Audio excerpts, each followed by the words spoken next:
The Black Thief and Knight of the Glen.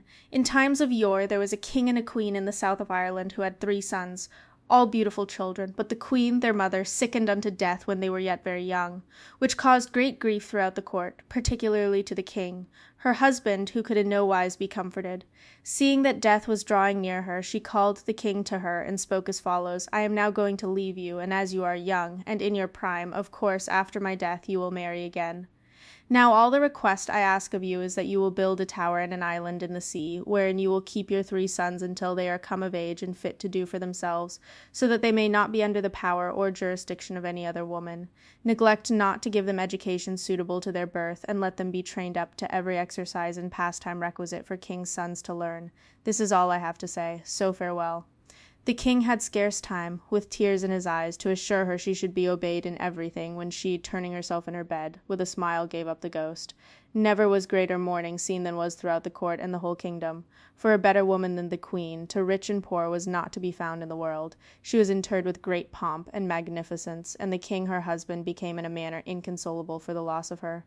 However, he caused the tower to be built, and his sons placed in it under proper guardians, according to his promise. In process of time, the lords and knights of the kingdom counselled the king, as he was young, to live no longer as he had done, but to take a wife, which counsel prevailing, they chose him a rich and beautiful princess to be his consort, a neighbouring king's daughter, of whom he was very fond. Not long after, the queen had a fine son, which caused great feasting and rejoicing at the court, insomuch that the late queen, in a manner, was entirely forgotten. That fared well, and king and queen lived happy together for several years. At length the queen, having some business with the henwife, went herself to her, and, after a long conference past, was taking leave of her, when the henwife prayed that if ever she should come back to her again she might break her neck. The queen, greatly incensed at such a daring insult from one of her meanest subjects, demanded immediately the reason, or she would have her put to death. It was worth your while, madam, says the henwife, to pay me well for it, for the reason I prayed so on you concerns you much. What must I pay you? asked the queen. You must give me, says she, the full of a pack of wool, and I have an ancient crock, which you must fill with butter, likewise a barrel, which you must fill for me full of wheat. How much wool will it take to the pack? Says the queen. It will take 7 herds of sheep, said she, and their increase for 7 years. How much butter will it take to fill your crock? 7 dairies, said she, and their increase for 7 years. And how much will it take to fill the barrel you have? Says the queen. It will take the increase of 7 barrels of wheat for 7 years. That is a great quantity, says the queen, but the reason must be extraordinary, and before I want it I will give you all you demand. Well, says the henwife, it is because you are so stupid that you don't observe, or find out those affairs that are so dangerous and hurtful to yourself and your child. What is that? Says the queen. Why, says she, the king your husband has 3 fine sons he had by the late queen, whom he keeps shut up in a tower until they come of age, intending to divide the kingdom between them, and let your son push his fortune. Now, if you don't find some means of destroying them, your child, and perhaps yourself, will be left desolate in the end. And what would you advise me to do? Said she. I am wholly at a loss in what manner to act in this affair. You must make known to the king, says the henwife, that you heard of his sons, and wonder greatly that he concealed them all this time from you. Tell him you wish to see them, and that it is full time for them to be liberated, and that you would be desirous he would bring them to the court. The king will then do so, and there will be a great feast prepared on that account, and also diversions of every sort to amuse the people. And in these sports, said she, ask the king's sons to play a game at cards with you, which they will not refuse now, says the henwife. You must make a bargain that if you win they must do whatever you command them, and if they win that you must do whatever they command you to do. This bargain must be made before the assembly, and here is a pack of cards, says she, that I am thinking you will not lose by. The queen immediately took the cards, and, after returning the henwife thanks for her kind instruction, went back to the palace, where she was quite uneasy until she got speaking to the king in regard of his children. At last she broke it off to him in a very polite and engaging manner, so that he could see no muster or design in it. He readily consented to her desire, and his sons were sent for to the tower, who gladly came to court, rejoicing that they were freed from such confinement. They were all very handsome, and very expert in all arts and exercises, so that they gained the love and esteem of all that had seen them. The queen, more jealous with them than ever, thought it an age until all the feasting and rejoicing was over, that she might get making her proposal, depending greatly on the power of the henwife's cards. At length this royal assembly began to sport and play at all kinds of diversions, and the queen very cunningly challenged the three princes to play at cards with her, making bargain with them as she had been instructed. They accepted the challenge, and the eldest son and she played the first game, which she won. Then the second son played, and she won that game likewise. The third son and she then played the last game, and he won it, which sorely grieved her that she had not him in her power as well as the rest, being by far the handsomest and most beloved of the three. However, everyone was anxious to hear the queen's commands in regard to the two princes, not thinking that she had any ill design in her head against them. Whether it was the henwife instructed her, or whether it was from her own knowledge, I cannot tell, but she gave out they must go and bring her the Knight of the Glen's wild steed of bells, or they should lose their heads. The young princes were not in the least concerned, not knowing what they had to do, but the whole court was amazed at her demand, knowing very well that it was impossible for them ever to get the steed, as all that ever sought him perished in the attempt. However, they could not retract the bargain, and the youngest prince was desired to tell what demand he had on the queen, as he had won his game. My brother says he are now going to travel, and, as I understand, a perilous journey, wherein they know not what road to take, or what may happen them. I am resolved, therefore, not to stay here, but to go with them, let what will betide, and I request and command, according to my bargain, that the queen shall stand on the highest tower of the palace until we come back, or find out that we are certainly dead, with nothing but sheaf corn for her food and cold water for her drink, if it should be for 7 years and longer. All things being now fixed, the three princes departed the court in search of the Knight of the Glen's palace, and travelling along the road, they came up with a man who was a little lame, and seemed to be somewhat advanced in years. They soon fell into discourse, and the youngest of the princes asked the stranger his name, or what was the reason he wore so remarkable a black cap as he saw on him. "I'm called," said he, "the Thief of Sloane, and sometimes the Black Thief from my cap." And so, telling the prince the most of his adventures, he asked him again where they were bound for, or what they were about. The prince, willing to gratify his request, told him their affairs from the beginning to the end. "And now," said he, "we are travelling, and do not know whether we are on the right road or not." "Ah, my brave fellow," says the Black Thief, "you little know the danger you run. I'm after that steed myself these 7 years, and can never steal him on account of a silk covering he has on him in the stable, with 60 bells fixed to it, and whenever you approach the place he quickly observes it and shakes himself, which, by the sound of the bells, not only alarms the prince and his guards, but the whole country round, so that it is impossible ever to get him, and those that are so unfortunate as to be taken by the Knight of the Glen are boiled in a red-hot fiery furnace." "Bless me," says the young prince, "what will we do? If we return without the steed, we will lose our heads, so I see we are ill fixed on both sides." "Well," says the Thief of Sloane, "if it were my case I would rather die by the knight than by the wicked queen. Besides, I will go with you myself and show you the road, and whatever fortune you will have, I will take chance of the same." They returned him sincere thanks for his kindness, and he, being well acquainted with the road, in a short time brought them within view of the knight's castle.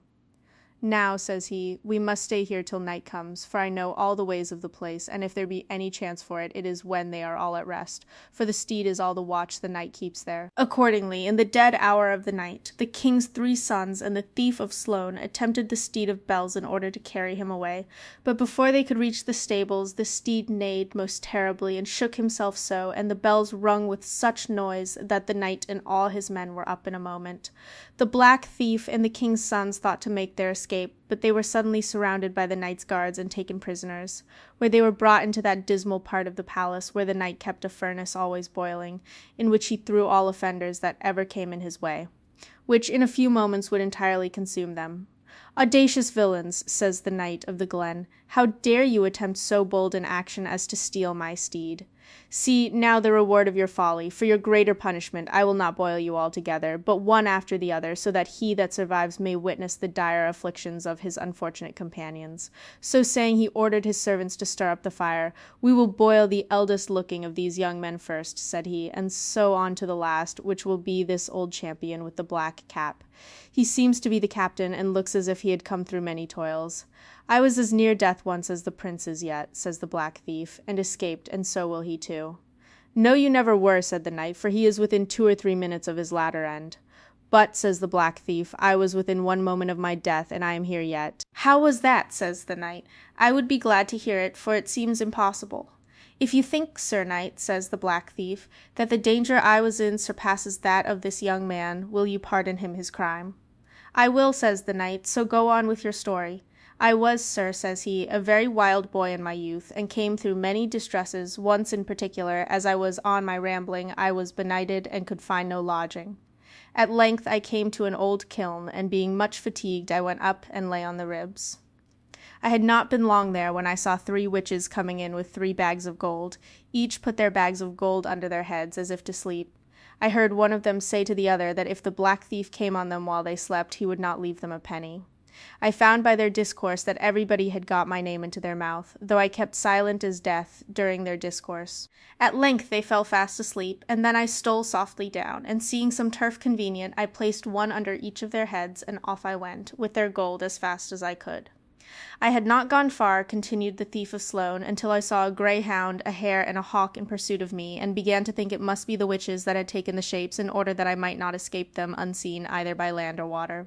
Seeing they did not appear in any formidable shape, I was more than once resolved to attack them, thinking that with my broadsword I could easily destroy them, but considering again that it was perhaps still in their power to become alive again, I gave over the attempt and climbed with difficulty up a tree, bringing my sword in my hand and all the gold along with me. However, when they came to the tree, they found what I had done, and making further use of their hellish art, one of them was changed into a smith's anvil, and another into a piece of iron, of which the third soon made a hatchet. Having the hatchet made, she fell to cutting down the tree, and in the course of an hour it began to shake with me. At length it began to bend, and I found that 1 or 2 blows at the most would put it down. I then began to think that my death was inevitable, considering that those who were capable of doing so much would soon end my life, but just as she had the stroke drawn that would terminate my fate, the cock crew and the witches disappeared, having resumed their natural shapes for fear of being known, and I got safe off with my bags of gold. Now, sir, says he to the knight of the Glen, if that be not as great an adventure as ever you heard, to be within 1 blow of a hatchet of my end, and that blow even drawn, and after all to escape, I leave it to yourself. Well, I cannot say but it is very extraordinary, says the knight of the Glen, and on that account pardon this young man his crime, so stir up the fire till I boil this second one. Indeed, says the black thief, I would fain think he would not die this time either. How so? Says the knight. It is impossible for him to escape.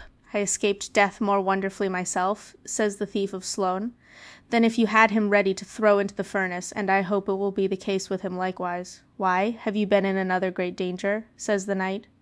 I would be glad to hear the story too, and if it be as wonderful as the last, I will pardon this young man as I did the other. My way of living, sir, says the black thief, was not good, as I told you before, and being at a certain time fairly run out of cash, and meeting with no enterprise worthy of notice, I was reduced to great straits. At length a rich bishop died in the neighbourhood I was then in, and I heard he was interred with a great deal of jewels and rich robes upon him, all which I intended in a short time to be master of. Accordingly, that very night I set about it, and coming to the place, I understood he was placed at the further end of a long dark vault, which I slowly entered. I had not gone in far until I heard a foot coming towards me with a quick pace, and although naturally bold and daring, yet thinking of the deceased bishop and the crime I was engaged in, I lost courage, and ran towards the entrance of the vault. I had retreated but a few paces when I observed, between me and the light, the figure of a tall black man standing in the entrance. Being in great fear, and not knowing how to pass, I fired a pistol at him, and he immediately fell across the entrance, perceiving he still retained the figure of a mortal man.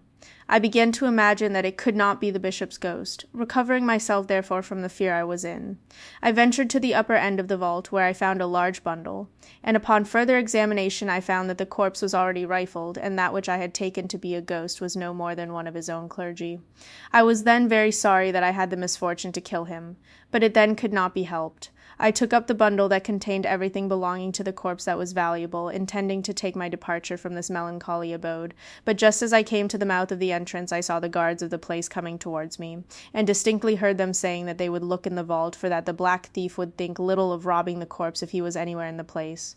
I did not then know in what manner to act, for if I was seen I would surely lose my life, as everybody had a lookout at that time, and because there was no person bold enough to come in on me, I knew very well on the first sight of me that could be God, I would be shot like a dog. However, I had not time to lose. I took and raised up the man which I had killed, as if he was standing on his feet, and I, crouching behind him, bore him up as well as I could, so that the guards readily saw him as they came up to the vault.